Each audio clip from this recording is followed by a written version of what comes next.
Le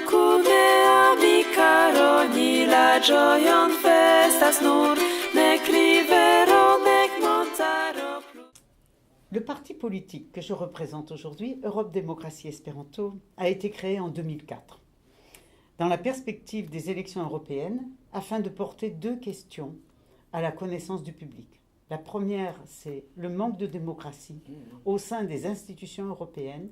La seconde, c'est de proposer l'espéranto comme solution aux problèmes, partie de la solution aux problèmes linguistiques au sein de l'Union européenne.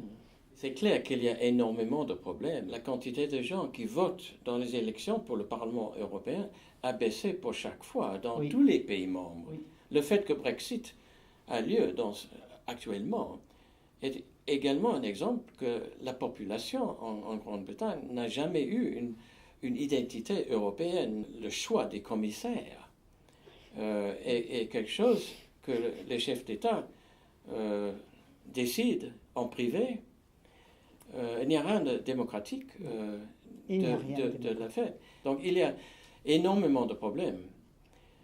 Donc on ne peut pas avoir une solution au manque de démocratie dans tous les domaines. La combinaison avec l'espéranto est intéressante parce que NETOP, c'est un mouvement démocratique. Au début, une question de langue et une question de la paix. En 1920, pour la construction d'une nouvelle Europe, il y avait une douzaine de pays qui ont pris l'espéranto au sérieux. Et malheureusement, c'est surtout les Français qui n'ont pas voulu. Et oui. Il y avait des recommandations que ça devrait être une langue de travail. L'anglais est devenu droit international dans les conférences de paix après la Première Guerre mondiale à cause du fait que les Américains étaient là également. Jusque-là, le français avait une position privilégiée dans les interactions internationales. C'est vraiment dommage que les gens qui rejettent l'idée de l'espéranto ne sont jamais pris le temps d'avoir une idée plus informée de ce que c'est l'espéranto pour des millions de gens partout dans le monde. Des centaines de familles où il y a l'espéranto comme langue maternelle avec une langue nationale ou une langue minoritaire dans un pays. Donc il y a un manque d'enseignement, il y a un manque de connaissance de la chose. Il y a 5 pages dans le livre où j'explique un peu ces affaires et l'idée de prendre l'espéranto au sérieux. J'ai vu comment ça fonctionne dans des conférences internationales avec des Asiatiques.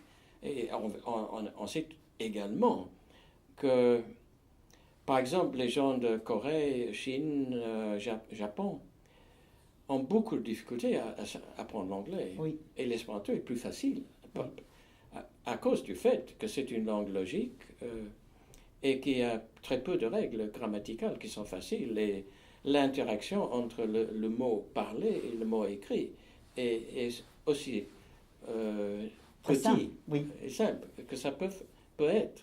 C'est une construction brillante. Et c'est assez facile pour un Européen d'apprendre à lire l'espéranto. Parce que c'est basé surtout sur les langues européennes quant au vocabulaire. Tout à fait. Mais comment on peut persuader les personnes qui ont une responsabilité politique nationale? C'est ça ma question. C'est très difficile. Il y a eu des débats au Parlement européen sur ce sujet plusieurs fois. Il y a même l'acceptation de l'UNESCO comme langue valable. Et à l'UNO également, on a pu avoir une reconnaissance dans plusieurs institutions. Oui. Merci beaucoup, Robert Philipson. Je m'excuse un peu pour mon français parce que je ne l'utilise pas tous les jours. Là. Mais je peux vous remercier tout de même de votre français qui est tout à fait compréhensible et de votre présence avec nous à Paris.